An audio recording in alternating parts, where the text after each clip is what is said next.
मानदेय देना होगा, PSS को मानदेय देना होगा। पंचायत सचिवालय स्वयंसेवक संघ जिंदाबाद, पंचायत सचिवालय स्वयंसेवक संघ जिंदाबाद। माननीय मुख्यमंत्री से वार्ता करना होगा, माननीय मुख्यमंत्री को वार्ता करना होगा। पंचायत सचिवालय को मानदेय देना होगा। नमस्कार, मैं राजेश और आप देख रहे हैं न्यूज़ 365। आज पंचायत स्वयंसेवक संघ के लगातार धरने का 96 दिन हो चुका है, लेकिन सरकार से मिलने का तमन्ना अभी तक बरकरार है और विश्वास भी जता रहे हैं कि सरकार हमारी बातों को सुनेंगे और लास्ट तक ही मिलने के बाद ही ये तय होगा कि सरकार इनकी बातें सुन पाती है या नहीं। आज लगातार 96 दिन हो चुका है और हम जानने की कोशिश करते हैं कि 96 दिन में इन्होंने क्या खोया और क्या पाया। क्योंकि यहाँ धरना स्थल में कोई ऐसी व्यवस्था नहीं है धरना देने के लिए जो सरकार इनको मुहैया कराए। इसमें कई साथी इनका बिछड़ चुके हैं और मृत्यु भी हो चुकी है और इन सारी घटनाओं को रखते हुए भी ये धरना जारी है। हम जानने की कोशिश करते हैं कि आखिर क्या है और कितने दिन और धरना चलेगी और सरकार से वार्ता का क्या उम्मीद है। अभी भी सरकार के पास कुछ लोग मंत्रियों से मिलने गए हैं, उनकी जानकारी अभी नहीं है, लेकिन उनको क्या जानकारी मिलेगी हम बाद में बताएंगे। लेकिन फिलहाल जो उपस्थित हैं हम उनसे बात करते हैं और जानने की कोशिश करते हैं कि इतने दिनों में इनकी क्या रणनीति हुई है, क्या हासिल हुआ है और क्या और उम्मीद है। लगातार सरकार से मिलने का एक उम्मीद जगी है और लगातार आप एक ही मांग कर रहे हैं कि सरकार हमसे एक बार बात करे, मिले और हमारे दर्द को समझे, लेकिन सरकार किसी भी तरह से कोई बात करने का कोई ऐसी मंशा जता नहीं रही है। लगातार आपका 96 दिन भी हो चुका है, क्या लगता है सरकार मिलने का कोई आशा जग रहा है? देखिए, सबसे पहले तो धन्यवाद मीडिया बंधु को देना चाहते हैं क्योंकि अपने न्यूज के माध्यम से सरकार तक बात को बताने की कोशिश किया। आज हम लोग का 96 दिन हो गया और शतक से 4 रन दूर है, 4 दिन है और ये शतक मारेंगे और इतिहास, ये झारखंड अलग बनने के बाद एक इतिहास होगा कि पंचायत सचिवालय समस्या का जो लंबा आंदोलन चल रहा है ये इतिहास में दर्ज हो चुका है और यह है पंचायत सचिवालय समस्या का।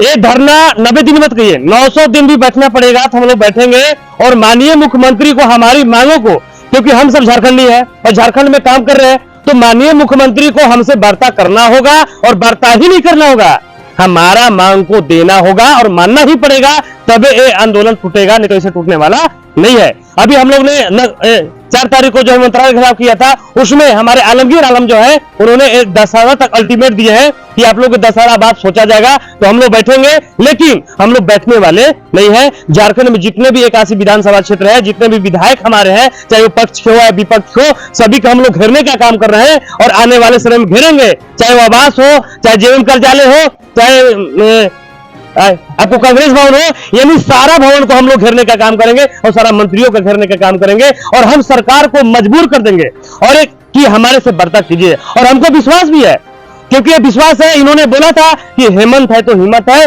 और वही हिम्मत लेके उनकी नारा को बुलंद करते हुए हम लोग उसी हिम्मत के साथ आज 96 दिन से लगातार जो है आपको धरना सब बैठे हुए। 4 तारीख के पहले जो विधानसभा घेर रहे थे 4 तारीख को, उससे पहले भी कई बार मुख्यमंत्री और विधानसभा को घेर चुके हैं, फिर भी आश्वासन नहीं मिला और 4 तारीख को जब घेरे उस दिन भी आपको आश्वासन नहीं मिला। क्या आश्वासन से आदमी जिंदा रहता है? नहीं, बिल्कुल, मैं पहले भी बोला हूँ कि भाषण नहीं चलेगा, आश्वासन नहीं चलेगा। सुन ले हिम्मत सरकार, अगर पंचायत सचिवालय समस्या का आपने अगर समस्या को नहीं सुनेंगे तो आने वाले समय में आपका कुर्सी भी हिलेगा। तो हम लोग आश्वासन पर विश्वास करने वाले नहीं है। इस सरकार को हम लोग अल्टीमेट दे रहे हैं। अभी हम लोग को दशहरा बाद मिला हुआ, लेकिन बहुत बड़ा कार्यक्रम होना है। अभी पंचायत सचिवालय का तो छोटा झांकी है, फिल्म बनना बाकी है। जब तक हमारी मांगे पूरा नहीं हो जाती है हम सरकार के खिलाफ में रहेंगे और सरकार से मिलते रहेंगे। और चाहे जो भी हो, सचिव स्तर के भी लोग हैं, चाहे जो भी है, बहुत लोग से हम लोग मिलने का प्रयास किया और भी प्रयास है, लेकिन जब तक हमारी मुख्यमंत्री से वार्ता नहीं हो जाती है और वो भी सफल वार्ता है, ऐसा नहीं कि बुला दिए वार्ता कर दिए होगा, तो हम लोग उस बात पर विश्वास करने वाला नहीं है। जब तक हम लोग को मानदेय फिक्स नहीं हो जाता है, तब तक हम लोग की 5 मांग सूत्र नहीं पूरा हो जाता है, तब तक हम लोग आंदोलन चालू रखेंगे। आलमगीर आलम एक्सेप्ट किए थे कि आप लोग आरएसएस नहीं पीएसएस हैं। समझने में काफी देर हुई, लेकिन समझ में आया, फिर भी आपको आश्वासन दे दिए। क्या कारण मानते हैं? ये झारखंड का विडंबना है, ये झारखंड का दुर्भाग्य है कि हम पंचायत में सरकार का जो भी महत्वाकांक्षी योजना करते आ रहे हैं, और मंत्री को ही पता नहीं है कि पंचायत सचिवालय क्या है, आरएसएस क्या है, लेकिन उनको समझने में परेशानी नहीं हुई, वो सब जान रहे हैं, वो बात को सब समझ रहे हैं। शो तो कर रहे हैं, हमको नहीं समझ में। हाँ नहीं, लेकिन ये आपका दुर्भाग्य की बात है, कैबिनेट उनकी मंत्री हो, विधायक हो, यानी लगता है कि वो कम पढ़े लिखे हैं, तो हमको समझाना पड़ेगा। अगर उनको नहीं जरूरत पड़ता है तो पलामू से अजीत चौधरी को बुला ले अपने कैबिनेट में, और उनको सारा फाइल जो है, सारा चीज मैं बताने का उनको काम करूंगा। अगर उनको समझ में नहीं आता है कि पंचायत सचिवालय क्या है, तो मैं अब ग्रेजुएशन हूं, मैं पीएचडी करके बैठा हूं, तो मैं बताऊंगा कि पंचायत सचिवालय जो है, पंचायत सचिवालय जो है, हमारे सरकार का जो भी योजना है वो काम करने वाले पीएसएस लोग हैं।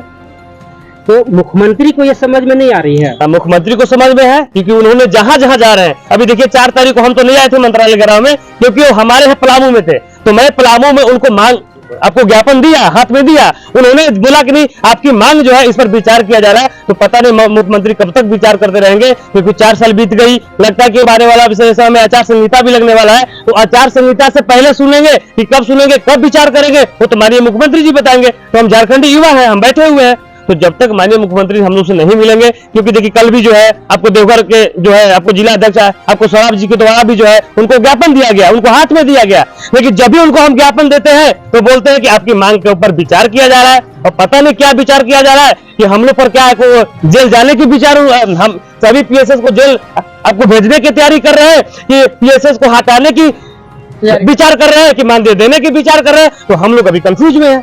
जब मिलते हैं तब बोलते हैं कि विचाराधीन, हाँ, विचाराधीन है। विचार कर रहे हैं, विचार करो। आपको क्या करना है, लेकिन स्पष्ट जवाब नहीं मिल पा रहा। पीएसएस इस विषय पर को और हार्ड क्या निर्णय लेगी? देखिए हमको लगता है कि सरकार कहीं न कहीं सोच रही है कि इन लोग की 18,000 की जनसंख्या है, और इन लोग का जुगाड़ जो है आपको चूल्हा तक है, तो कहीं न कहीं वो सोच रहे हैं कि या तो हो सकता है चुनावी स्टैंड रखे हुए हैं, कि अभी अगर हम कर देंगे तो सब कोई भुला जाएगा, तो हम जब चुनाव आएगा तो लॉलीपॉप फेंकेंगे और पीएसएस मेरा खुश हो जाएगा, तो हम लोग लॉलीपॉप से मानने वाले नहीं है। तो ये सरकार, हमको लगता है, जहां उम्मीद है कि सरकारी जो है हमारे माननीय मुख्यमंत्री जी चुनावी एंडा जो है वो फाइल जो है, क्योंकि बार बार बोलते हैं विचाराधीन है, विचाराधीन है, तो हमको लगता है कि चुनावी जब घोषणा करेंगे आचार संहिता पहले जो है वो हम लोग कुछ न कुछ बातें देने का काम करेंगे। तो इसीलिए 96 दिन बिता चुके हैं। बिल्कुल बिल्कुल, अब चुनाव का नजदीकी आ रहे हैं ताकि आपका वोट हासिल कर सके। जी हाँ, तो लगता है कि मैंने उनके विचार से है, मैंने एक मेरा एक हमको समझ में आ रहा है, क्योंकि हम लोग 96 दिन बने हुए और एक इतिहास में गवाह में इतना लंबा चल रहा है, इतना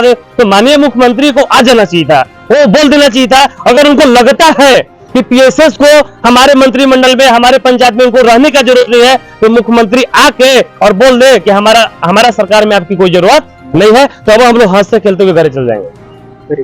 मैं अजीत कुमार चौधरी, पलामू जिलाध्यक्ष। क्या लगता है, सरकार जब चुनाव हो रही थी तो सरकार आपको वोट बैंक के रूप में यूज की और वादा किया और आज भूल गए? चुनाव के समय तो मुख्यमंत्री जी ने अपने वादा किया था कि हमें बदलो सरकार पाओ अधिकार, जिसमें हम लोगों को अपने घोषणा पत्र में लिखा था कि सभी अनुबंध कर्मी, स्वयं सेवक, तमाम लोगों को हमारे तरफ से मानदेय दिया जाएगा। लेकिन अभी हम लोग को 96 दिन हो गए धरना स्थल पर बैठे हुए, लेकिन अभी तक सरकार अभी तक आई नहीं है, यहाँ तक सूद लेने के लिए नहीं आई है कि क्या कैसे। पिछले बार भी सरकार आपसे वादा की और आपको वोट बैंक में यूज किए, फिर सरकार चुनाव का इंतजार कर रही है ताकि आपको उपयोग किया जाए, क्या इस बार भी उपयोग होंगे? देखिए, जहाँ तक उम्मीद जताया जा रहा है कि सरकार कुछ सोच विचार कर रही है कि इन लोग को जो हम घोषणा पत्र में दिए थे, तो मेरा घोषणा पत्र विफल न हो, इसलिए सरकार सोच रही है कि इन लोग को कुछ न कुछ हम करें ताकि हमारा वोट बैंक बरकरार रहे। कब करेंगे? अब तो चुनाव का समय आ ही रहा है। तो चुनाव 5 साल बीत गया, अब फिर चुनाव के समय में कुछ करेंगे वादा और फिर 5 साल बीत जाएगा। तो हम लोग वो वादा से आपकी करने वाले, मानने वाला नहीं है। हम लोग का जो है, कम से कम न्यूनतम मजदूरी मिलना चाहिए। न्यूनतम मजदूरी कितना है? कम से कम जो परिवार चलाने में, नहीं, कितना न्यूनतम मजदूरी सरकार रेट तय करती है, मजदूरी तय करती है, आप कितना चाह रहे हैं, कितना सरकार की रेट है? कम से कम 20,000 मासिक होना चाहिए। न्यूनतम मंजूरी तो ऐसे मनरेगा से। चुनाव जब हुई थी तो सरकार बनाने के लिए आपसे वादा किया गया था कि आपका जो मांगे हैं वो आपको निश्चित रूप से आपको दे दिया जाएगा, वोट बैंक के रूप में आपको यूज किया गया, और फिर चुनाव आ रहा है और फिर लगता है कि सरकार आपको वोट बैंक के रूप में उपयोग करके 5 साल फिर बिता देगी। क्या लगता है आपका, वोट बैंक के लिए आप है या फिर अपना अधिकार प्राप्त करने के लिए? झारखंड सरकार तो हेमंत सोरेन बनने से पहले बोले थे स्वयं के हम मानदेय करेंगे या तो कोई मतलब कि पंचायत स्वयंसेवक से हटा के सहायक में रखा जाएगा, ठीक ना। मगर हम लोग के जो झारखंड में जब हम बन जाएगा मुख्यमंत्री तो आप लोग के निश्चित रूप से मतलब मानदेय देने का काम करेंगे। अब तो बोले थे जी, तो किया नहीं ना? नहीं किए जी। अब फिर चुनाव आ रहा है, 5 साल बीत गया जी, अब फिर चुनाव आ रहा है, तो क्या लगता है कि फिर वोट बैंक के रूप में यूज करेंगे और फिर 5 साल इंतजार करेंगे? मुख्यमंत्री तो मैंने भरोसा है, इसे हम लोग के मानदेय देने का काम करेंगे और वोट देने से मतलब पहले ही करेंगे। मैंने चुनाव के पहले? हाँ, चुनाव से पहले करेंगे। लगता है? लगता है? हाँ, लगता है। 5 साल में जो चीज नहीं हो पाया वो 1-2 महीना? हाँ, 1 महीना के अंदर ही कर देंगे, भरोसा है सब पीएसएस पे।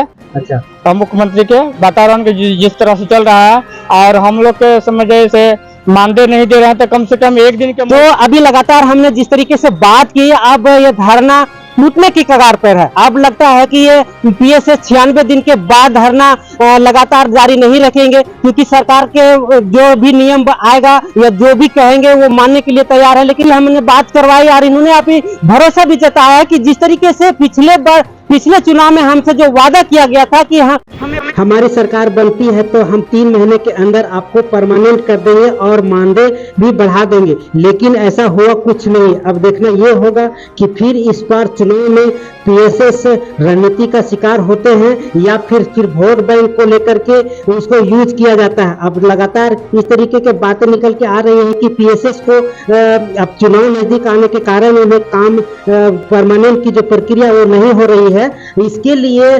सरकार ध्यान नहीं दे रही है। लेकिन सर अब सोचना ये होगा कि चुनाव 5 साल के बाद भी होगा तो क्या पीएसएस इसी तरह से धरना देते रहेंगे?